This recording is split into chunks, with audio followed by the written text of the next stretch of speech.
Busoga Bulaire olunaku lwaleero liri ennaku omwezi 2 omwezi tuli mu Gwakusatu omwezi ogw'abakyala wano mwezi guno tuba tucelebratinga abakyala olunaku olukulu lwo lubaawo ennaku omwezi 8 wazira guno mwezi gona wano ku Baba TV tutaze okuba nga ate munange tugwa abakyala lwebyo bakoze tudukire ku bakyala tuseme ku bakyala kabadi nti ate ewaka injini esingirira amaani mukyala ate ni bolingira ewanga lyeffe Uganda kuviira wale namba 2 mukyala sono recho mu buli kimu tubonamu omukono gw'abakyala kimu ekikolebwa ate kyaba successful wabaawo omukono gw'abakyala buterevu program effe ganga muka akaire kano aka hot cup nze Subolukia ndija kubanga ate munange tugasimbagana kubanga ngasimbagana n'omugeni waffe Tamale Mirundi maze okubanga ate anegaita kunkwaniriza sebu lero oli kumaani ga mukyala kwaniza musoda Baba TV ate nazalibwa musajja wazalibwa mukyala the woman I love most I respect is Molly. If Molly had decided to produce a few kids temwali ndabyeko kitofu I'm the 9th kid in my mother's belly. Ate nga nakufumbire waka naye ndi mwana wa mwenda ku baana 11 kati mama wange singa yakoma ku baana 3 temwali ndabyeko. I respect the women. In fact me people say that I'm a difficult man, but I challenge the people. If you have a machine that had determined a woman who has never suffered a slap from her husband, bring it. Me, I don't butter my wives. No. Kakati nga okuba omukazi wo nga buzzukulu bwo obulaba nga bwajjajja bamukubya oluyi. They don't butter my wives. In fact, those who attended the party you are talking about, one of my daughters said, ne mukazi wange yakibagambye nti omusajja akala abaana be, I've never slapped my kid, any of my children. I don't butter my wives. I feel offended when a man mistreats my daughter. Era nina era ndi kuluza njiyita mu miransozi. There is a hammer. Mulimu hammer. Mulimu enyondo. Enyondo yaki. Mulimu ensuuluulu. Is always a full tongue. If my daughter rings me, tata gundi yankuba, I just come and we exchange blows. Why? Why do you beat your wife? Gwenga Mirundi okoze ekyokutumbula abakyala. Abakyala? And what do we do? Let me tell you. Because I normally record myself. Let me tell you, the problem you are making is that you believe as if you must be helped. A person who must be helped must be weak. If you think that we have equal opportunities, then why do you weaken women? Additional marks. When you go to the university, a girl should get this and a woman should get this. Then you are consolidating men chauvinism. Prove to yourselves. But when you celebrate a special day for women, are we having a special day for men? Because it comes from the Bible. God created the man first. And when the man was not happy with the environment, God realized that he was not happy and created a man. Chibula abasiramba nti ebyewunda bya Mungu. Kakati mumina okuprovinga otherwise. Nti a female kulu yevuze ennyonyo olwaleero. It means there is a problem. Why don't we celebrate a dominant male kulu? Government enirike ya President Museveni ekoze kinene nnyo okulanga etumbula anti okutumbula kyeki okuyimusa yandikitegeeza you are weak. Why don't you kutumbula yourselves? Twetumbu. Me, I don't believe in this.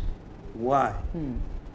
Nti girls defeated boys mu bigezo kitegeeza you are not equal. It's a surprise. Muyaba amawuli mwe temumanyi tebasoma propaganda. The moment you say the president was accompanied by his wife, then it means usually they don't move together. Why do you say that the president in South Africa was accompanied by his wife? This means that it is unique that the president for the first time, because there were rumors that maybe they had divorced, so the president has moved with his wife. Mu propaganda sichikola. Kakati, why do you celebrate a special day for women? Why? If we are all equal, we carry the images of God. The moment you get a special day, people with disabilities must be helped. People with what must be helped. People with the what you have me, you cannot categorize me in a group that needs handouts. No. No. That's why when the president appointed me as an advisor to the president, and they started to move as a south that I was in need of help, I refused to go there. An advisor, I did political science. A handler and an advisor are different. An advisor, does Museveni call his advisors for consultation? This means it is a dumping place. It is a nyumba enzadde. Those who have acquired wealth, they are given a tag not to go to the opposition. Because I was young, I refused to go there. Me, I don't benefit from things that I intended to help you, to help me advance. I have a head. Oh, Kati. So therefore, if you continue celebrating those special days, you continue celebrating those special days. Valentine. An African man, do I have to buy a red flower for you? Watching it. Our love is expressed in bed and now conduct. But I cannot buy a chimoli for you. Europeans kiss each other in trains, in planes, but there are just so many divorce cases. Therefore, me, I don't believe in these things. These Europeans, what they want is to celebrate a special day and get commercial benefits. Christmas was a day for pagans. Are you aware that Christmas was a day for pagans who used to worship their god of the sun? But once the businessmen realized, you burn candles, Christmas carols, what? Then they were so captured it. Because these special days for women, they are in fact a disservice to women. Why do you have a special day for women? Awe now, tujasoka tumule muku. Hot cup tukula Baba TV. Ndesira kufuna special day for my daughter. TV obwacha bazinga bwabusoga, the big story nze Subolkia nga tudaguza olunaku lw'abakyala omwezi ogw'abakyala era nga olunaku lunene lwakuba ngena kuto mwezi munana omwezi guno wazira Baba TV kuno mwezi guno guna twasize okuba nga tetuguwa abakyala era kulwa mnange sa Simon Miyanga Rutaya ninze asaze okuba nga ate negemera mu Tamale Mirundi. Me, I don't believe in this. Not at all. Ekiriwo. Because once you give a special day for women, it means that you are not equal. Let me tell you. Ako kawala kange, akafuna first class Makerere Biko. Kasinza abalenzi bonna ewaka. That's good. Including me. I got an upper second degree. I missed the first class by a few points. Naye kakati ngende nkole embaga nti omukazi asinza abagundi, she has the brain. Era oyo omuwala gwolaba oyo gwe natwalyako bloka 99 nkube metron omutwe ngwasi yali anzitidde omwana. When she went to Makerere University, she was given a bogus degree sponsored by government. I told the man, Professor, this is an insult to my family. We don't do such a degrees. We have the brain. The only thing you have, women, we protect you. Men love women so much that they are protected. But these Bazungu and those people are excited have not made research. For instance, when you look at the history of Uganda, my tribe, nationality, there is a woman called Nanono. Nanono was married to Chibuko Mumbale. Chibuko Mumbale would fly. Uganda was fighting against Bunyoro. Nanono's role was to sharpen Emuli, Chibuko Mumbale. Chibuko Mumbale yakozesanga Muli, but he had the capacity. Naye bakugamba nti Nanono was later bribed by the Banyoro and revealed nti Chibuko Mumbale ali mu kalaka akabulu ne bamukuba akasaale n'afa. Samson was betrayed by a woman.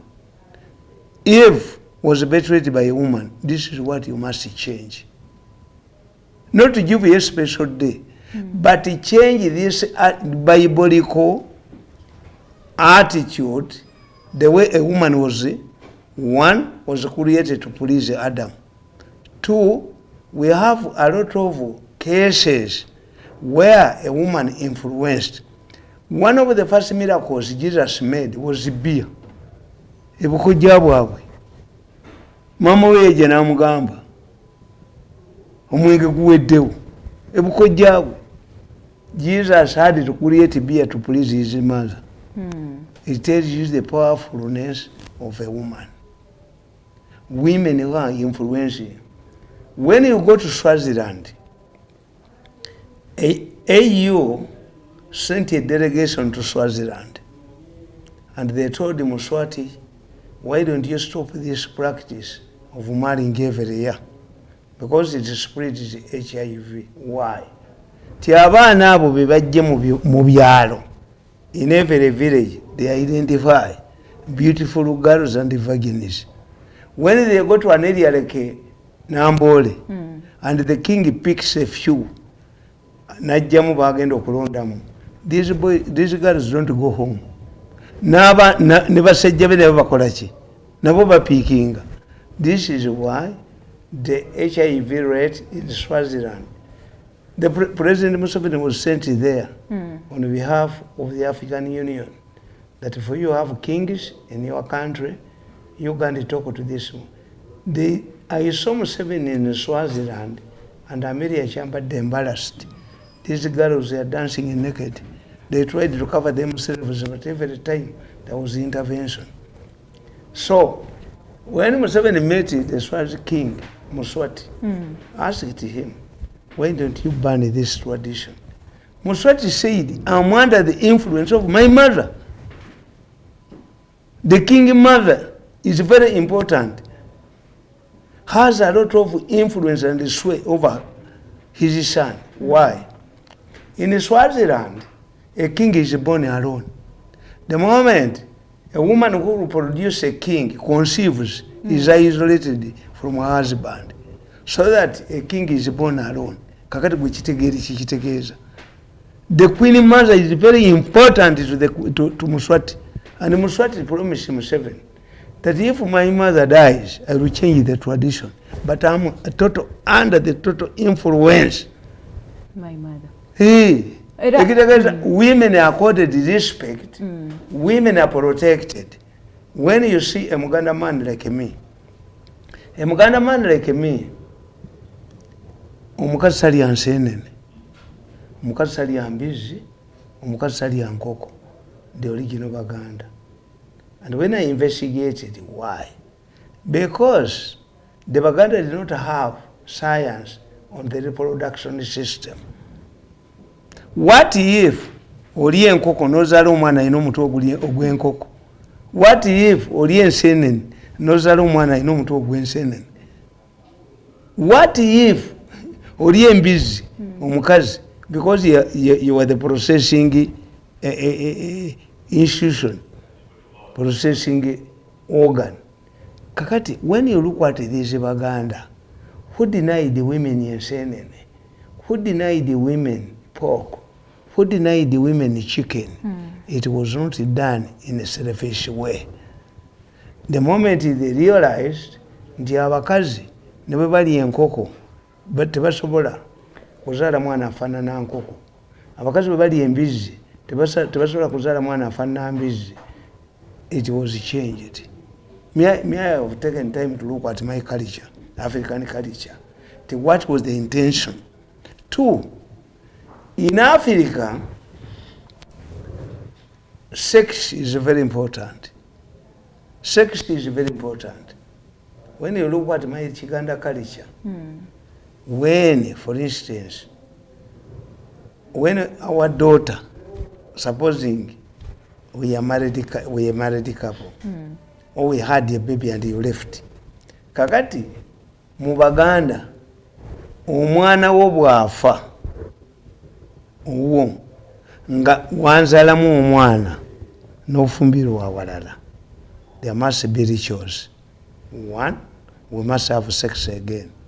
2, if we don't have sex, there are rituals.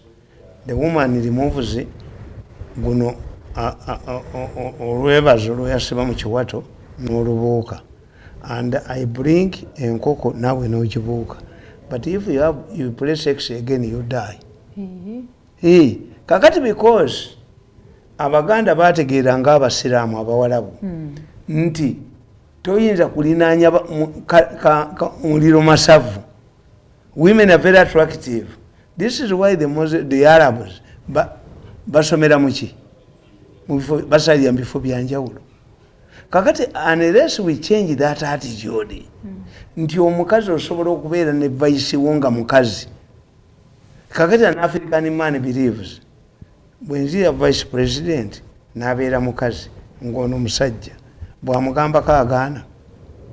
So the way we look at women, to their center of conflict and attraction, as the Bible says, this has shaped our attitude to women.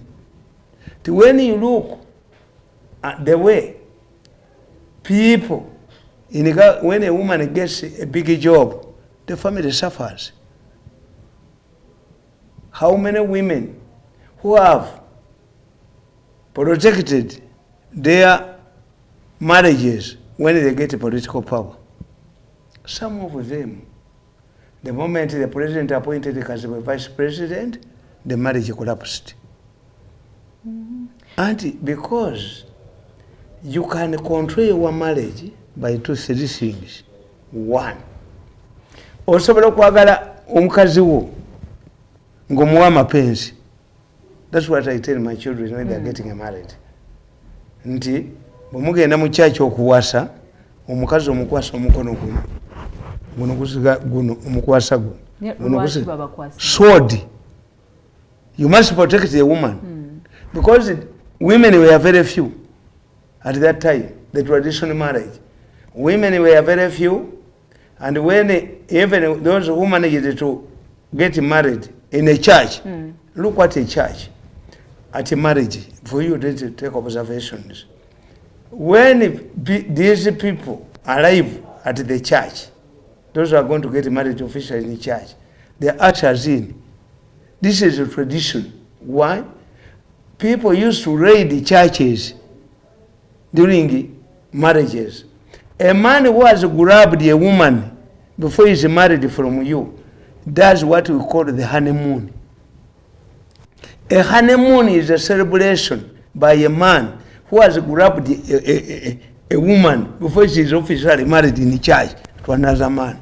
Ye honeymoon. Oina ogambye nti omukyala kasitaafu na office tugambye nti ba first lady mukyala. Ministers abasinga mu cabinet mukyala tebalina bufumbo. Kyenkubulira kyenkugamba sinakugamba ku first lady. I mean vice president. But I'm telling you that take for example, why is the vice president and the speaker telling us loudly that they have got married? What happened to their previous marriages? This is what scares men. What scares men is that I was explaining in the church. 3 important issues in the church. 1, the ushers in. Those ushers in the traditional religion were bakajama to protect the church entrances. The second aspect in a church, you sit in different places. Why? The people who used to grab women in the church used to come from the that's the traditional church. 3, when the girl is brought by the father, amuja kakatimba mwanzibye oba yoyo. Because in our Uganda culture, if they are twins, you cannot, Babidi cannot get married before Nakato cannot get married before Babidi, the elder one. This is why this Babidi, who sings gospel songs, is cursed. She grabbed a husband that had come to marry Nakato. Huyu mukazi kumulaba mu parliament ya baba wa munne. Kubago it is embarrassing. In Uganda culture, if Nakato gets married before Babidi, your brother comes as a sweeter nakutwala. Very embarrassing. To make a way, because Nakato cannot get married before Babidi. So Babidi, that woman who even came to parliament, and that's how has been cast. Yabo musajja wa munne. Naye nga omusajja bbibwa. Omusajja omutuufu bbibwa. Yamubba. Anti ayitasobola kukkiriza ye muto wa musooka okufumbirwa. Bwakusooka okufumbirwa mu Kiganda culture, mwanyo kajja n'akukimawo ngazza okuwasa. What happens later is embarrassing. Nakato to get married before Babidi. So Babidi grabbed Nakato's husband. And that's why Nakato cast Babidi. Went to parliament and yafire. Kakati ekyokusatu mu church. Omukazi omukwatira ku guno gwa kitala. Men used to go to churches with the swords to protect women. So a woman who was grabbed from a church, the person who has grabbed her organizes what we call a honeymoon. That's the traditional one. What I'm explaining is the image of a woman in society. Bwogenda mu Europe, toyinza kusangayo kifaananyi kya mukazi ng'asitami. Naye by'abasajja obisangayo. These are our mothers. A woman, ne bw'aba azaala mu public ng'olubuto lumulumu, women come up ne bamukolerawo ki? Because a woman's private part is protected from childhood.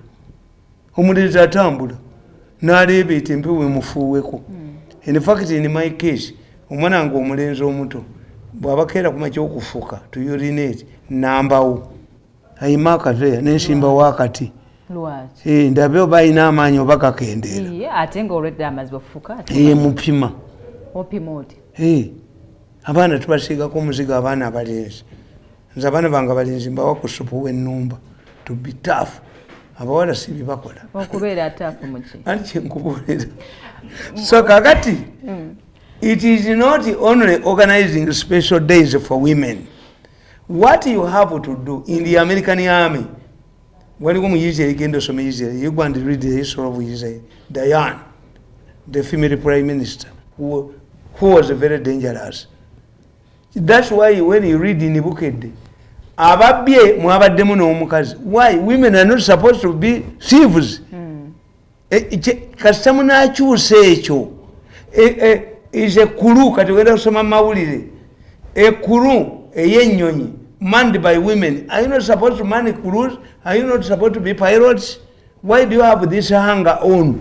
Why are you humiliated? The government is humiliating you. That is helping you. No. Special marks for girls. It is intimidating. It is intended to tell you that you are weak.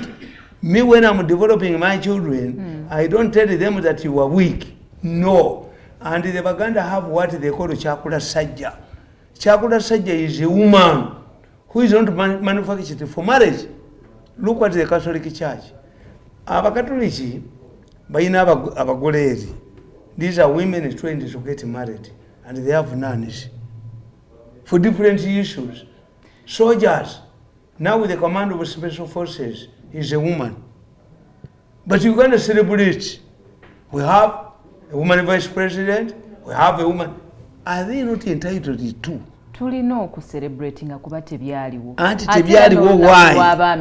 Anti kati baba minding. That's why I'm a very arrogant man.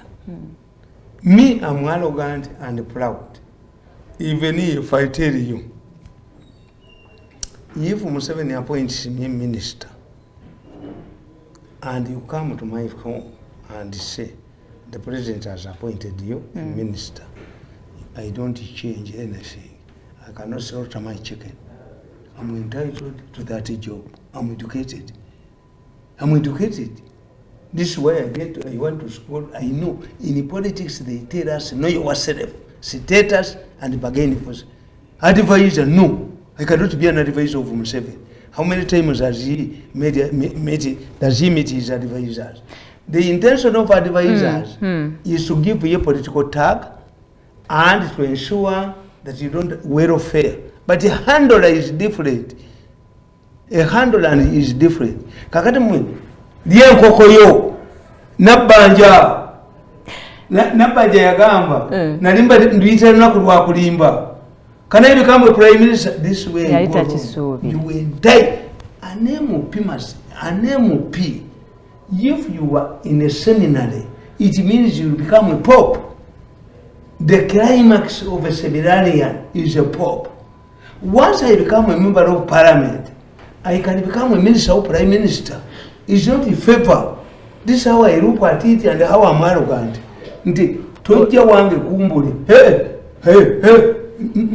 Olunaku olwaliro wajidde mu biti bibiri. Ndaba FDC, ndaba yero. No. I dress according to my suits. Kofiira bbiri eya yero n'eya bbulu. I popularize Muhoozi, but Muhoozi has never given me a single coin. Even when I was organizing my party, ey'abaana bange teyampadde yadde ekikumi. Obadde oyagala ako? Mupopularizing lwaki? Saagala amuvuganya kukwata power. I've injected a lot of publicity in Muhoozi. In fact, many people believe that Muhoozi knows me. I doubt whether Muhoozi knows me, but I've never had a contact with Muhoozi.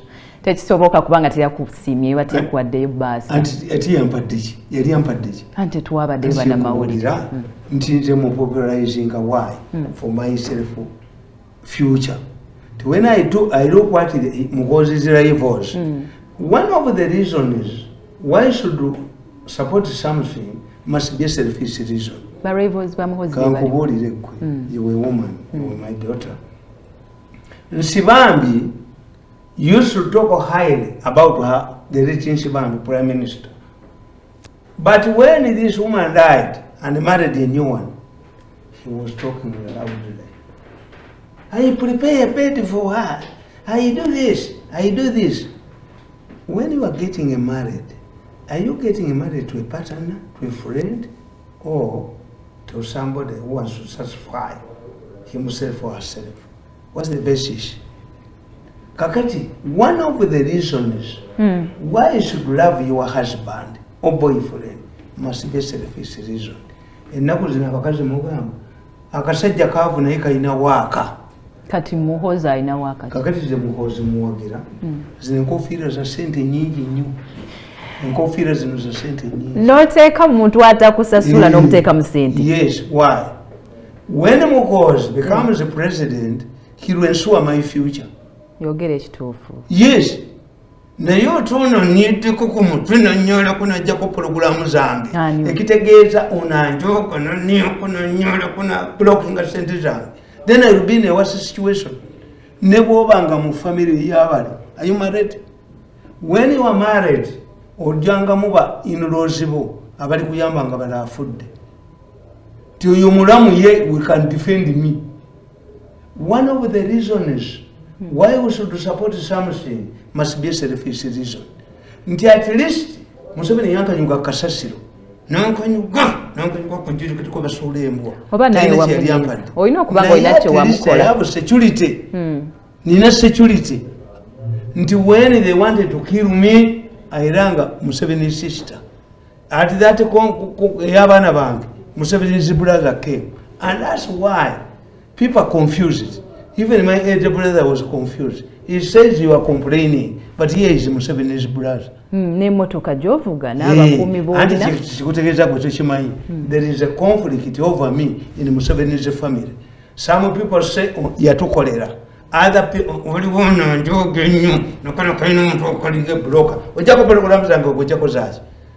battle is in Museveni's family over me. There are people who appreciate what I've done to Museveni. What do you know? There was and you know, Yantegira, Sija Mukoria campaign. Sija Mukoria. Oh, you know, Kubango in Nacho Mukola. So, what I'm very nga story na chiwankola. Umupakasi government. Agenda mu media center. Agenda swim dan swira amazi. Me to be in the media center. Me. He has to go on a national on NBS where we control our shares. Ni mpakasi wamu. Ama yewa mpakasi. Kati muhozi muwagira out of solidarity. Gwe yakunyeza wa mukola. Government at least can guarantee my security. See money, because me I will never work in the government again. Even if Museveni gives me a ministerial job, I cannot take it up. No job you go, no, State House, I wasted 14 years in State House, can I waste more? Kasta wafunamu. Nafunachi. What do I get? Wafunamu wawereza nafunachi. You tell me. Abantu bogera bizimbe bogera wakola. Abantu bogera bizimbe bogera bizimbe bogera ki. What did Museveni give me? Kati no salawo yambale kati buluni yewe. Anti nkubulidde nze nyambala amasuuti ate kamba boli. Amasuuti kali mugalaba. Abaana bagatunga. Bwe yagala okuwasa ng'oli mwavu.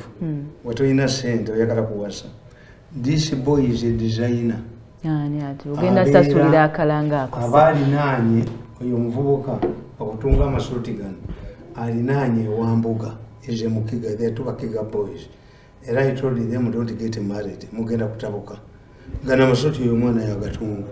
Nina amasuuti ngeri gye nabadde mu kumukolo gw'omwana nga yabukadde busatu.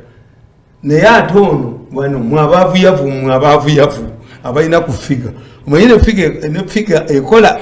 President Museveni yabadde South Africa ne bamusiima okuba nti emukulembeze akyasinze okola obulungi naye ekyo tugenda kyogerako nga tumaze okuwumula.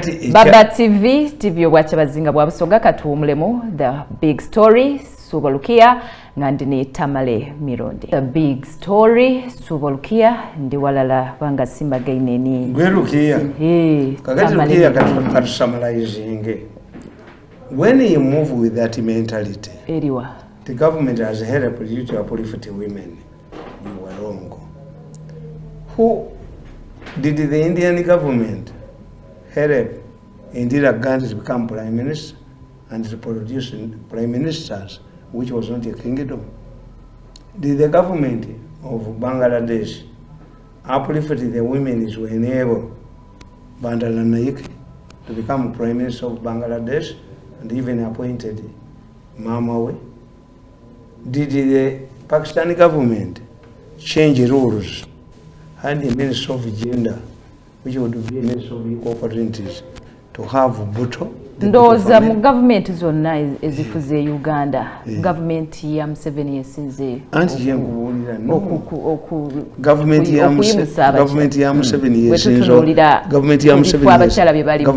ya Museveni esinze okwonoona abakazi. Why? Bw'osoma psychology bakugamba nti singa akakoko tekeebojjera G with the beak does not develop. Kafa. Akakoko kayina okwebojjera eggi lyako kafulume. Era kajja nga kayina emmere kamazaako 24 hours. The beak to develop akakoko kayina okwebojjera eggi lyako. There was a man. Nakisoma mu psychology. Omusajja atunulira kokoloki. A cockroach is always white, nga bagizaala eri ku kisenge. Ne stretching. The other man said, let me help it. It died. It did not complete its cycle.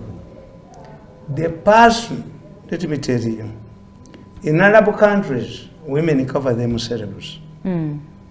How come that the girl who engineered, who led the revolution that put Bashir on the political heap was a woman who has encouraged women in Saudi Arabia to drive cars, to participate in elections? If we are propelled by somebody, then it means it's not a revolution. A revolution must be internally. But once you say, that's what I tell you, when Museveni appoints me a minister, I don't slaughter my chicken. I'm entitled, I have the brain. But others, Prime Minister, yali alinaku lwa kulimba. Kati we yagamba, let me take the oath with my husband. Me, I'm not changing it at all. There was a time when I went to somebody and paid me 50 million, a check of 50 million. The man said, why are you smiling? Why should I smile? Do you think this is the first check of 50 million to have landed into my hands? Even if it had not happened, but you cannot take advantage of me. When Mutesa became president of Uganda, he donated his salary to the Kalamajongo. But what the Kalamajongo did, the Kalamajongo did not recognize this anywhere. They looked at it.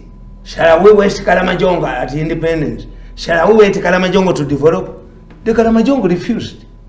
If it was Uganda, if it were Uganda, they would have declared Mutesa in one of their clans. But the Kalamajongo looked at it differently.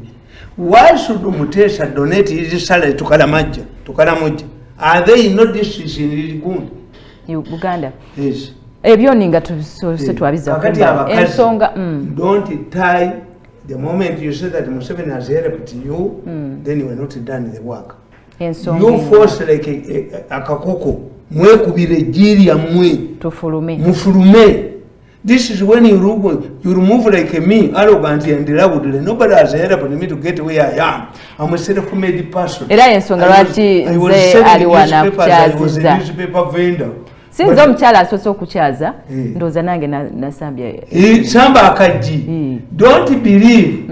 In fact, you did it wrongly in the introduction. You would have said, we are now working in shift. I'm now with the person next time, and don't go. Share with Muyanga. Now that Muyanga has given the opportunity, temuchiteka wanted lunaku lwachi muddeyo mufumbiro. Batujja mufumbira ate muddeyo. Olunaku lw'abakyala abasajja be bafumba nedda. Olunaku lw'abakyala kati nze ngenda okubeera waggulu nedda.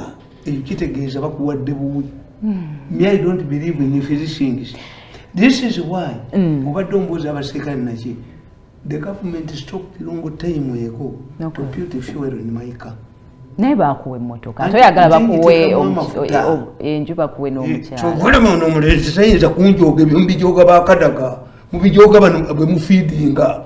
I am capable of looking after my family with or without government facility. Tosobola tubuulira kituufu. Nkubuulira ensonga ya Nuupu ndi mukozi omuvubuka Mwesigwa yavuddeyo n'agamba Nuupu ye yamukuba. Omuvubuka yava n'agamba nti abasirikale bamuwamba ne bamutulugunya. Yabikyusizza. What is happening? In fact, I pity people like Kasayija. I pity people like Nabanja. I pity people like these ministers. In fact, let me tell you, you are discussing symptoms. In fact, if I get a chance of meeting President Museveni, I will tell him, do your cabinet a service. Tell Mwenda to address Uganda's cabinet. Mwenda agenda yogere mu cabinet ya Uganda, not Changwanza. Lwaki? And then voted this. Me, I watch their meetings. We have two groups. Tuina group ey'abaliolists. Tuina Mwenda, tuina Uncle Sam, tuina Professor. Tuina group ey'abannabanja temanyi kiri mu nsi. Kijja kugwa badduke bino bakasajja. the arrogant group yabaje I'm a prime minister nyezo kubba ebyange mumpa ekitiibwa see a issue. I would support, if I had the powers, I would advise the president to take Mwenda to cabinet. Nena presidential advice. Andrew Mwenda. Yeah, bamutwale mu cabinet yabasomesa. We have, me I cannot. We have 4 challenges. Me I right. Mu Uganda zisogera ku symptoms. We have 4 challenges in Uganda. Very fundamental ones. Nabanja one day will wake up nga banne baddusi. Baba mutire one. Ojo ka senjo baba mutire one. Tuone ko bajja baba mutire one. Baba bakubira ki? Kubanga nze nkubuulira nti erikowa efuga eggwanga. Ekkuwa efuga eggwanga kiwanuka simulabamu. Kalugira abeera. Kiwanuka bajja mukuzono baba mutirewo. Bajja kwata ebisama abula bitire one. You see, we have 4. 1, we have a disgruntled security apparatus. The retired generals are disgruntled because they were not prepared for retirement. The serving army officers are poor, except a few. The veterans are poor because their money has always been eaten, in spite of an organization for veterans. Very dangerous. This is a very dangerous situation. To have retired generals who are disgruntled. To have serving generals who are disgruntled. If the generals are disgruntled, what about the sergeants? The lower ranks, they are disgruntled. Over what? You have policemen who lose, who are deducted of their money every month. They are disgruntled. I think the only institution that is not disgruntled is the prison department. Baina facilities za. Ensonga tuli ku mwana ono wanno. Nkugambye ekyo kimu. We have nkugambye nti Museveni can take advantage of Mwenda to address cabinet. Oyo kasajja ne nabanja bategeere ekiri mu ggwanga. Tebakimanyi bali waggulu eno mubire. We have a disgruntlement in all the security forces. N'abayiso bababba sente zaabwe. N'abamilitary intelligence bababba. Kakati, that's one. The second dangerous position we have in Uganda, you have killed the informal sector. The shock absorber of all governments, bad governments in Uganda, was the informal sector. Look at a man, a young man, ngakasajja kono ko mu Kampala akafere bende. Abo mu Kampala bakozesera police okujjako abaana bodaboda zaabwe. As this man goes to a bar or a public place, alaba mawuli agesaawe, alaba kasayija nga yebajjagala, alaba nabbanja nga yebajjagala, abadde omwavu eggulu. Mumpe ekitiibwa. The issue is not you have facilities. The issue is what criteria do you use to access those iron sheets. Okitegedde omwana bwe bajjeko bodaboda atalina mutwalo alaba nabbanja ne kasajja nga bajooga bakunamira abantu bajooga. I don't know how this iron sheets came to me. Ne mu family ya kasajja akola ki mu government? It's very arrogant. How can you tell people that iron sheets found themselves in my compound? Don't you have people who are the people? I went with that course. Kasajja okujja kunga embuzi zironda kasajja tasobola kuwangula. Tumwebaza tasobola kuwangula kalulu. Era baagula buguzi. How can a minister of finance fail to win an election? This is your attitude. Is either senile or stupid. Tuminza kudya mabati ne mugegabira. Ne mugate jegali nte prime minister temunjoga nange nina ezenkaba. You create a criteria. Chobola bane ba minister tebafunye kuba bayina mu kagroup kaabwe begabira ku WhatsApp. Kakati nkugamba you have vetted the private sector. 3, because of these anti-people policies to grab enyanja mu Bemputa, to grab nabaganti ekiri mu Ankole. I watch Banyankole meetings in their language. No, you couldn't even over mu Ankole. Enkoni enkoni eri mwankole kunyama amata n'amaliba enkoni mujja kulaba abakutte emiholo balina bye bagoba abalidde enyama yaabwe abalidde. Minisita Goret Tutu yasabye addeyo yeetereza akomewo annyonnyole bulungi ku kino. The fourth point, a very fundamental issue, the popularizing Bobi Wine. Bobi Wine is nurtured, is watered by government mistakes. Yes. And Bobi Wine has an advantage, has a following of the youth, especially in the centre. Governments are not overthrown in the villages. You cannot overthrow a government in the community. But people in Navagamba, Bobi Wine is very dangerous because there's a large following in the city. Even bad governments have felt in the cities.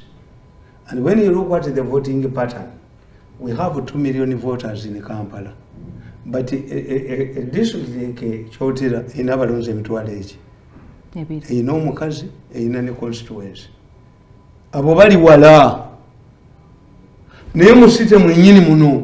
Mjoze, muni kuvantu ni mbanyolo ku. Kana kuseja ka fode mbene ka bam kisa kana baba antu.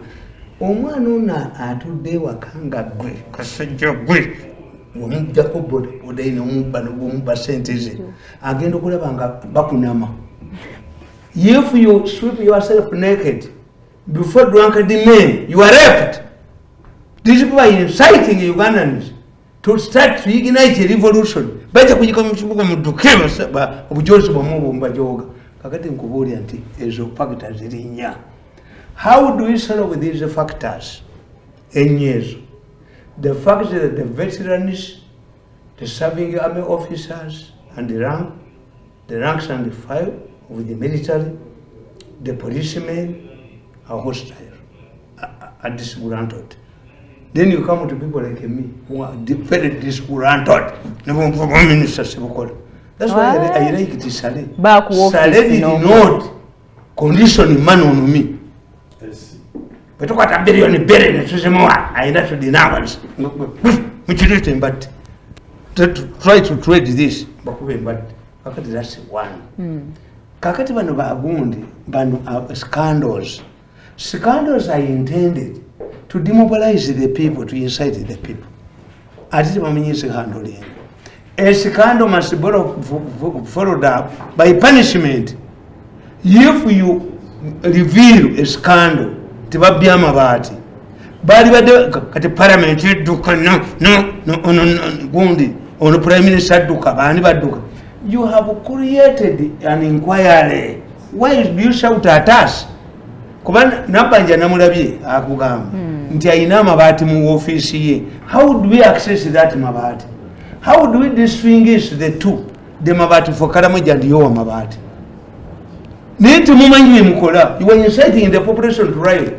People who power in the oduke ne nyumba yobajoche wamu. Kubanga timukitegedde nti ever since I went to Saleh, my family is suffering from tremors. Why? Basaturating a room and Saleh and the billionaire said, Buli mukazi azinsaba ziruta. Buli mukazi azinsaba n'abaana. Saleh akuba the billionaire sente eriwa. Ati buli agende wa Saleh afuna sente. Anti kyenkubuulira. Kakati kyenkubuulira kyekyo kyennyini. The political tremors, the social tremors that are rocking my family. Just for going to Saleh, where is the money from Saleh? Everybody is asking, Kakati your society chebuza. How do we benefit from Mabati? Mugawadde bachi? What's the criteria? No, kubanga tamanyi kiri kunsi. That's why I'm telling you, when I see Mwenda ina gundi kakeka nkubuli. Ebyo byonna is possible. When kubati was a deception, njagala mbabuulire oyo omusajja bye yayogedde n'akugamba nti bali bazanya bubadde bwabwe. Do you remember a man who appeared in an animal t-shirt nga bamukubye musumaali mukamu? Okyamujjukira? Do you remember this man? Omusajja yakugambye nti batukuba painkillers ne tutawulira. Nagamba Kayihura, you cannot believe it, you're a woman. They recruited, when they wanted to undermine Kayihura, they recruited the prostitutes in Kampala. Anytime they are demonstrating in Kampala, and the police tried to arrest these women, they would expose their private parts. Bakunamira police. One of them, yakunamira police, yebambo, one monitor, Nebukuba, and the one of Amambud. Nengamba Kayihura, no, I have evidence. They trained the prostitutes to strip themselves naked whenever they are confronted by the police. Bani abakole. Opponents of our government. They reason beyond. They do things. Nabagamba. Nti Museveni simunenya. Obancha wanchawo. Naye Museveni cannot understand abantu bibi bakola. Museveni does, even when I talk to Saleh does not understand that the organ transfers.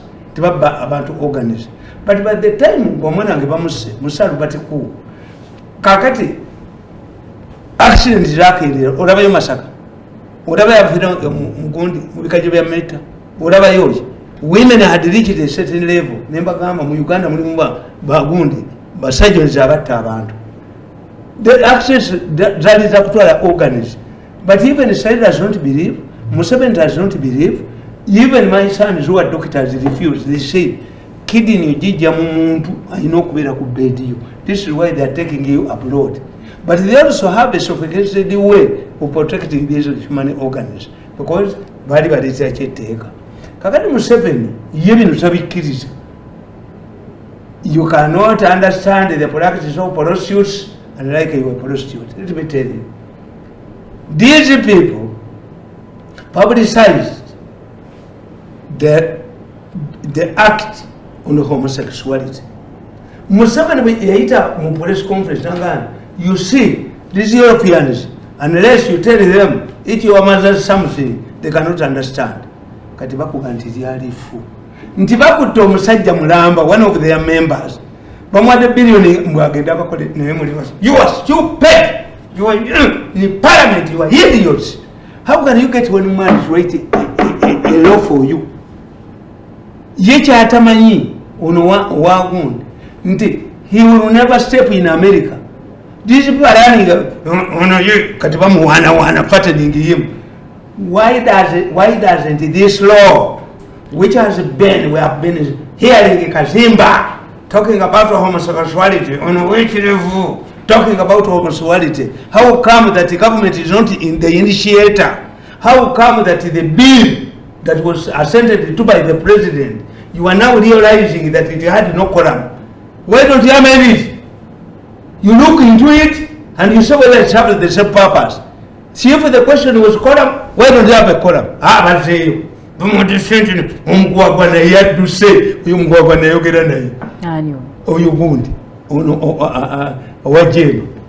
Basari.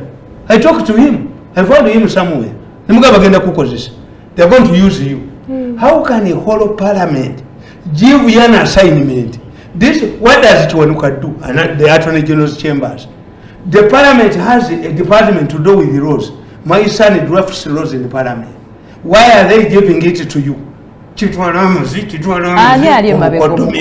Abaganda tulina olugero badira omukono bamuteeramu amazi mugayita mutya mu lusoga amazi otegeeza ki kyennyini basaadde bamutiisa amazi g'okunywa amazi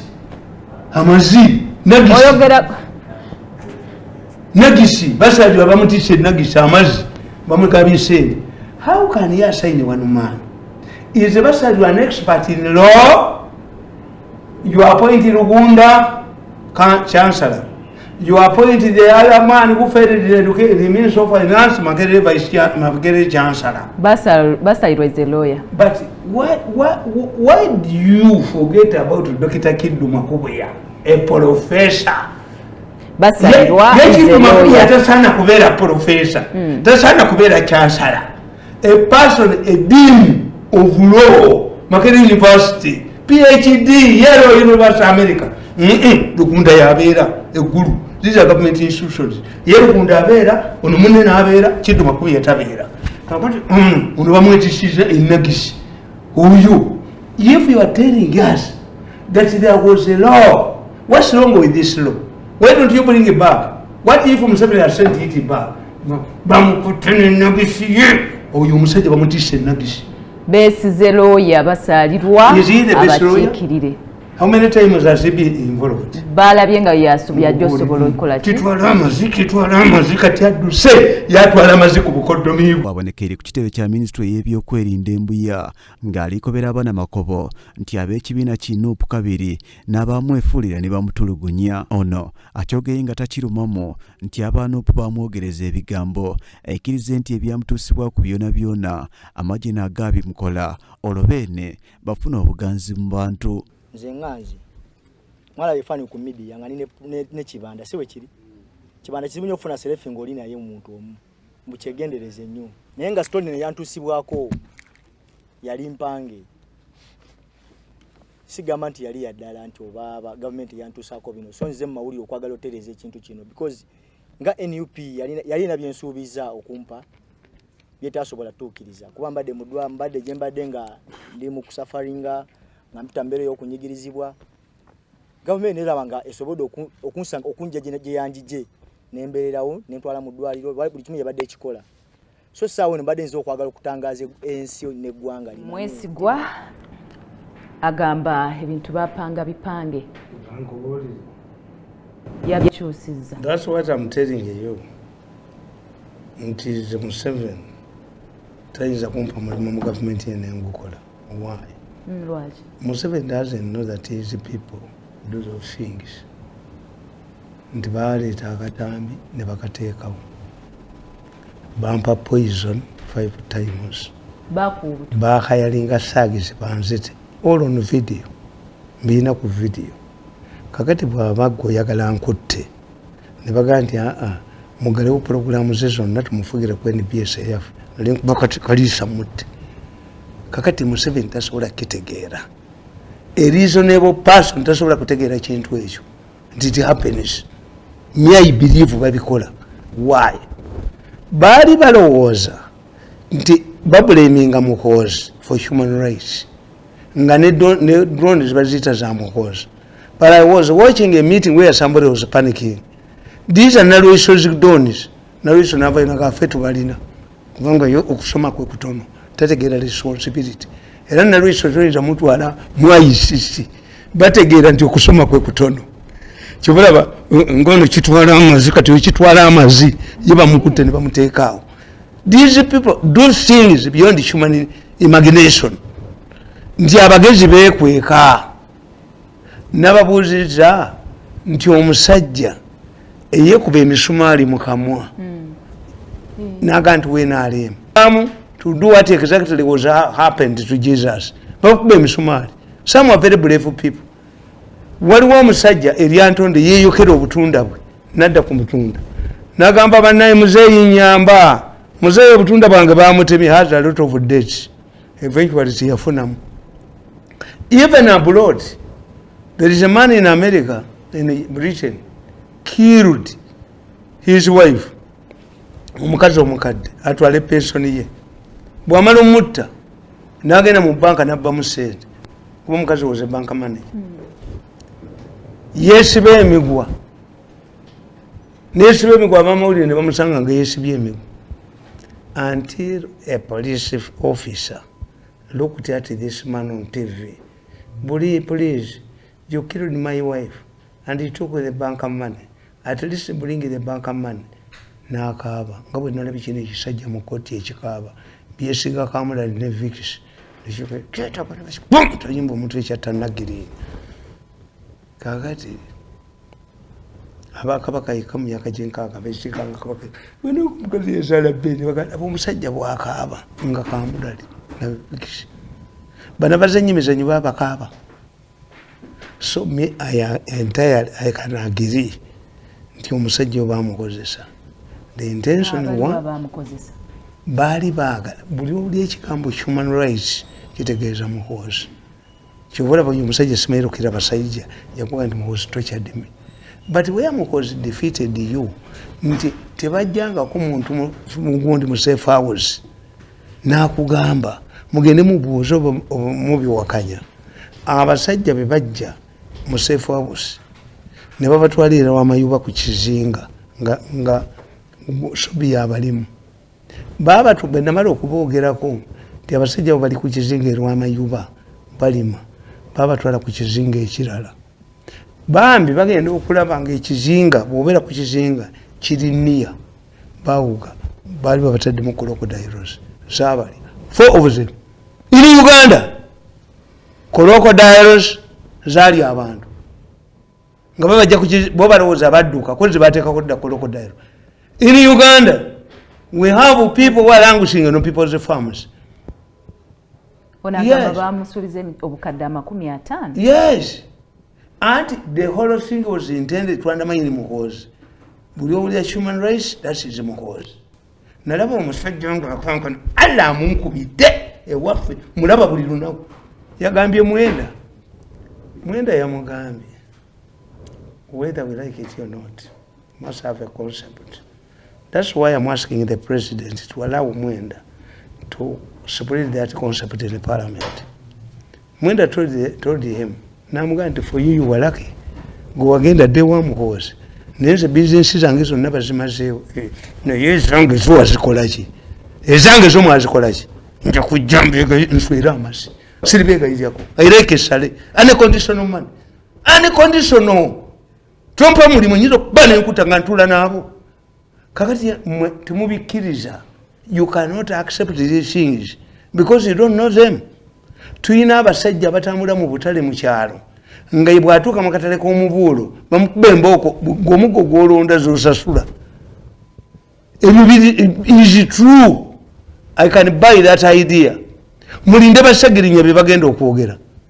Linda basagirinya. Ojja kulaba kiri mu mpale ngadduka n'empuuga. Kubanna bagandi kiri mu mpale n'empuuga. N'empuuga. Nono alina obulevu bumulingo obw'embuzi esula ku kyoto. Bonna bava Masaka. And the Bijambia we are in Masaka. They were killing people to give way for the pipeline. This is what they do. These people do things beyond the imagination. Nze bwenjogera ebintu byange Museveni tasobola bikiza ne state tasobola. That's why sobola bakolera mu gwakubiri. Nti Museveni cannot believe nti ne gundi mukyalani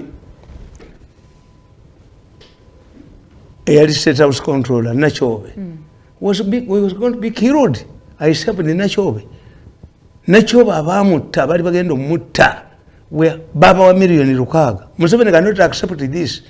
In fact Museveni bwe obutambi bwa ayito kudoza buli fake ninga mbakwata is true. Anti nkugambye nti yebwe atunulira mu bantu be abantu bano bakola things beyond imagination. Notwala abaana ba Uganda 145 ebweru no batunda mu organs. 4,500 Ugandan girls were taken to India alone and their organs extracted. We have a man here who took 500 girls ne babateyo yazimba kalina weriwa teyadda mu ne company n'akigala. Nina omwana ekyamuyamba kyali eki oyo omwana is a mukonjo boy. Taata we is a general. Naye yankubira n'essimu n'aŋŋamba nti ewaayi omwana ngamba nti yafunayo taata we omulabirira bulungi. Myamujenerous abaana bo abatono ddala nga bagezi. When I look at you nenkulaba nti oli musajja mugezi. May I want bagezi people. Omwana nga agenda collected his money nga bamuregisteringa. The company belongs to a minister. Kugenda Turkey. Kakati babakolera final farewell. Nga bababuuza guli mwana wani. Nabaganze ndi mwana wa Tamale Mirundi. Tamale Mirundi ono omukambwe. Ti gwedda kasayidi. Bali abaana 10 bamuwa return ticket. Ne bamuganda ku otuukayo. Don't surrender your passport. Gwe komawo kitawa jatutta. The 499 tebadanga mukulabika. But you cannot believe this. You cannot believe what is happening in this country. To on Prime Minister Jakudduka tamanyi kiri mu government tamanyi kiri mu Yerusalemu naye obukadde 50 Nuupu ebujjawa kuki baali bakole. I told you I've been explaining nti Nuupu was a creation of people in a government. And when Museveni realized that Nuupu was a creation of people in a government, yabakozesa endagaano. Museveni yabalagira force them to apologize to him in their handwriting. Nabagamba, which they have not denied. I told you. Nti Bobi Wine came to me for consultation. I have a group of people who are in government who want to use me. Nemuga tulabe Museveni. Tokolagana nabo nakizemu nga ne bibikulu wali. Nemuga ne bibikulu yaje wange for consultation. Radio delayed and why he was killed. Radio delayed. Radio contacted me. But before he came to me was killed. He rejecting a deal way. Baby kuru nenji mugana. Bobi Wine okujja okubanonyeza okukola ekibiina ekivuganya Museveni nenga kireeta ababaka ba parliament. Bobi Wine bamuwa bilioni 5.8. Agamba tasinkana ko Museveni. Nkugambye Bobi Wine yasinkananza. We tried in the initial stages. Ne chairman najja Nyanzi. Nga Bobi Wine tayagala kwetika musalaba gw'abano. Namugamba abantu bajja kuddukako. We were prevented from seeing Museveni. Kati Bobi Wine Katonda agenda omuyamba asisinkana Gundi Amsterdam. These people did not know that Amsterdam is a recruiting office of CIA. Bobi Wine kati ali mu America era bano mbalaba nga batudde. Bobi Wine is consolidating. Yes, Bobi Wine is consolidating himself. He is popularizing himself. Yes, kubanga mwe mutaddewo mujoga abantu mubbye ettaka mubbye ennyanja mubbye ennuuni mubbye buli kamu akasajja kafuudde embeko mu Kampala ne Kisaka bakutte bodaboda z'abaana mubbye obutale. That's why Bobi Wine has a good advantage. Nabino numu nabimukola. Bobi Wine is him as an individual. Nabagambye Bobi Wine is a widow who is facing hostile in-laws. When a widow is facing hostile in-laws, she cannot fall pregnant. Tochikolanga. Kasita widow afuna olubuto aba awadde justification balamu bomugo bamu property n'abaana bayiwa nolongechi. Kati ono Gundi ku Lusuumu tasobola kubeera mu bintu bya muzaata kubanga is already married. Kati a scandal that can kill and undermine Bobi Wine ye scandal gye yekoledde tajja gikola. Why? Bobi Wine ayina sente z'Amerika tayinza kwenderera mu bufumbo. Bobi Wine muto.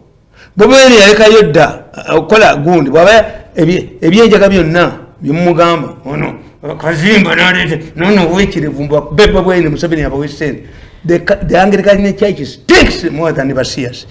Namutunda kanisa President Museveni asobola okukikkiriza ekyo abazungu bawe Bobi Wine center ajamu ate ka Bobi Wine asalidde amagezi. Bobi Wine was recently invited to Kenya by an organization that had an office in Uganda. Mwaji closed. The government closed it. Bobi Wine was invited by a UN agency in Nairobi with its office, not here. You closed it. Unless you study Bobi Wine, we are 4 people. Ababalemi. Muhozi yabalema. Why? Muhozi mwadda mu media. Ne mumwogerako mutamivu muki. Yeti yabanukula. Nivakwata kategule n'ento yako. Is flouting military rules. Gundi n'avaayo okula yije. Oh no, n'avaayo. Gundi tadongo. Oh no, yininga omutu okumulinga engalabi. Tango odoyi. But because what has done is circumvent you. I was watching them saying that Muhozi has established security branches in all the areas of Uganda without which are more powerful than the NRM branches. Mulibapi. Namabate Mugabuwa. Where do you expect, how do you expect an NRM activist at least akakumbika UPC katuka ku kyalo? At least akagoye ka UPC katuka ku kyalo. hero bicycle zatuka nemwe namabate mugegabira ye nabanja alowooza nti muwumbo gwa mmere you are inciting, you are arrogant.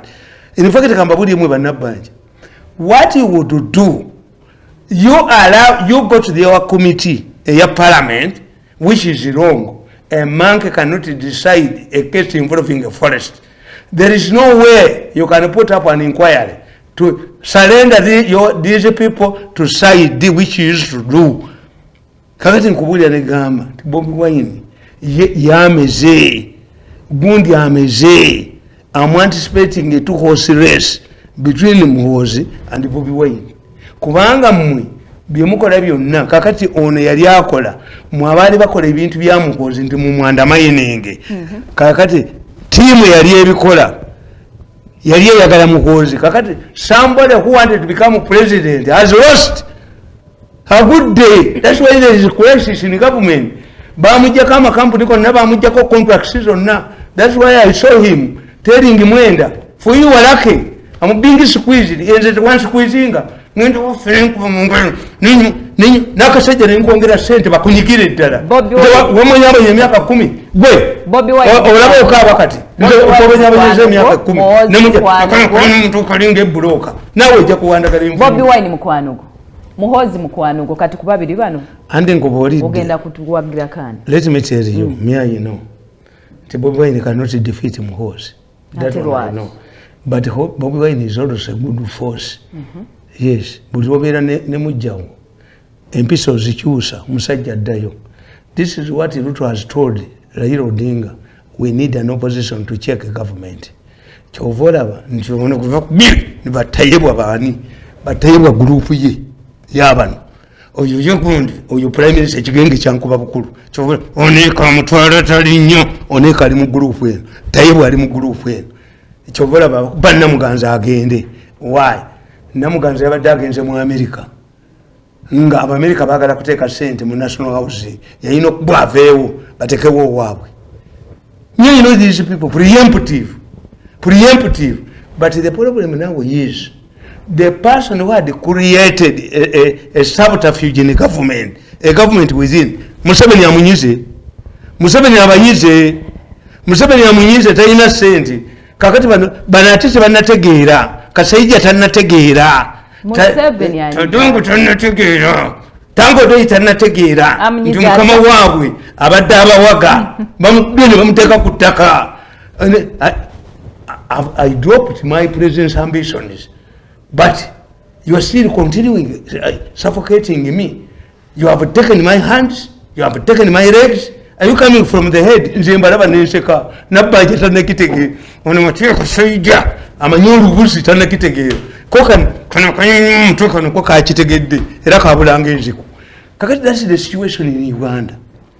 Nti Museveni has neutralized the person who has been fomenting trouble in his government. Bamusuffocating the contract bazimujjeko bamukozeeki. Somebody told him, you cannot descend in your current status, you know it.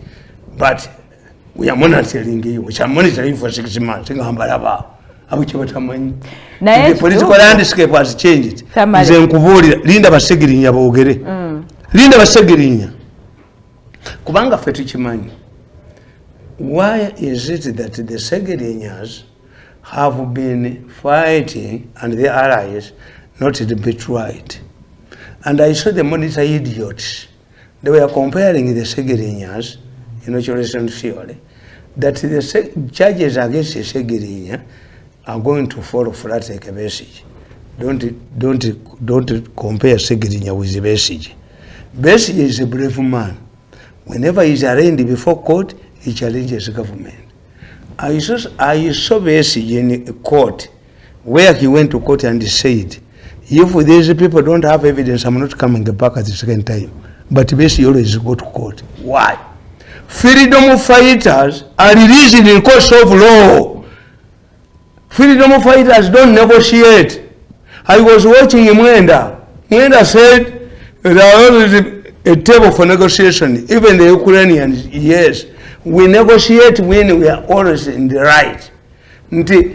Russia cannot allow to share a border with a NATO member. Because if a law elapses, you start at my border. I told you those of us who are knowledgeable, Alaska was a part of Russia. But the Americans, because they did not want to share a border with Russia, they bought to Alaska. In fact, some people were agitating for a referendum whether the former vice president, the former vice president of Awani, aleese, you advocated for joining Alaska, joining Russia. The Ukrainians also have a good reason. We were under the Soviet Union. You treated us badly. We don't want. So in such a case, when you have two sides with each valid interest, then you have but you cannot negotiate, because Mwenda, I was watching Mwenda saying that the Segering has negotiated is a good deal. No, Museveni cannot negotiate crime. Museveni cannot. It was a release, but not a disease. Bail. But so that government have day. You see, what if Segering had died in the prison over Oyogund? Alan. It would have boomerang to the government. A man came to me and told me, Gandhi, tell your boss that Bukenya will die in the prison. They're going to poison Bukenya, carry his body through Kampala, and force the government to collapse. You can tell your boss. It was Saturday, with a serving minister. Told my security man, you follow this man. Where he had left his car at Kabila Kirab. So if Segiri, one of them had died in the prison, if the government realized that these people are going to who die in the prison, or in a bad shape, because Museveni might have been told that these people are in a bad shape. You don't know Museveni. When Professor Newton Ojok was arrested, he was the personal assistant or the next in command with Rakwena. Museveni told his aides to buy suits for this man, to appear in a press conference as a wound. Museveni bought a house for Rakwena's mother. And at one time, Rakwena's mother said, Abana bange Museveni ne Rakwena bayina aba nekoni bwali waba batawanya abana babiri. Museveni bought a house. Yondoza nalweyiso yagiyoolawo nga Rakwena afudde nene y'omukazi ono mamacha naye ayinza okubanga nayo yagiyoolawo kubanga yetabula yabapangisa ayinza okubanga nalweyiso yagiyoolawo ddeeyo nayo naye mugenda kubeera na bintu bimekammwe mumuli ensomba buyuma ababba buli bwamu kakati nkubulira negamba those stories you are going to see amazing stories. These human rights violations were intended to undermine Muhoozi because he's a brutal man. I have recordings where somebody was saying, why they are choosing me of being in charge of this goon? They belong nalways ngapani kendi bakuba obutambi mutakuduka njaba botambi muduke paka ngamumpadde sente nange ate sijogera ko semu kabuli ne omulenzi ono njoze nnyo omulenzi nakuba emyaka 10 nayo nafukicha yange I regret the day I met Museveni omulenzi nanjoka ne munjoka pole kona muzange musijeko abana bange babonyebonye omwana oyo emyaka 10 oyombo gwogo banyiza. Yes. Anti we shall not anti let me tell you toko wakulumba kubanga balowooza they dangote 2 billion. He must take a good deal. 2 billion and he denounces the tapes in Sweramas. Mbawe tapes nzi tumuyite ekirango naliyende kutulika mutemeli njagala obujosombu akaleeti kano bwe kalina kana kwejuza omutwe guno nono yeeyita ow'ekitalo. I'm fighting for my rights. Nedda njagala ejjogo lyabwe libaggwemu. You think I'm a happy man? Emyaka 10 omwenyabonya ne business zange zonna one day will come on business city. I will never come on my knees. So mbabuli ekituufu nti I'm happy now. The political landscape has changed. The center has carved in. The big story. The subterfuge. The big story. This is why I'm telling Baba you. TV. People like the Prime Minister who are not knowledgeable in Jerusalem. Prime Minister Nabanja. Museveni, the President. Nkubolire mama. President ayambe Nabanja. Ayambe ba minister be. Mwenda ayogere mu cabinet. Ababulire the current situation. Nabanja ajja kubeera wano nga bali baddukadda nokubajjamu kwatira nga bali baddukadda. Mwenda is knowledgeable. I've seen, I watch their meetings daily. Mwenda knows what is happening in this country and what is likely to happen, because the Nabanjas don't know. Tuyina be tuyita ba plain dwellers and mountain dwellers. The Nabanjas are mountain dwellers. When you are near a mountain, you don't see it apex. Nabanja doesn't know what is happening in the government. Mwenda knows what is happening in the government. This man who is very perplexed about the future knows. So I'm telling you, my suggestion is, Museveni should invite Mwenda to address the cabinet and tell them about the challenges ahead, which I have told, enumerated. Until we have a disgruntled military in retirement and in the service. We have a disgruntled veteran group that is also there and influential. The war has said for a short time. We have a disgruntled police force centered at Bako, Babasalako Musara. Disgruntled. We have a radicalized and emerging radicalized youth. Yabanupu bemubyeko emirimu gyabwe nemutwala ennuni even ino wamwankole enkoni bamwankole lwamutanama wali wangambye nti fembi twambadde yero tuvaano ntwalako tunyumye ate tubyogerera wano waliwo agasajja bali baweereza programu ku radio Uganda kati ng'eriyo omupiira tebyamanya nti bikyali ku mpewo ekibuli kikanje katumaliriza tugende ompeeko. The big story.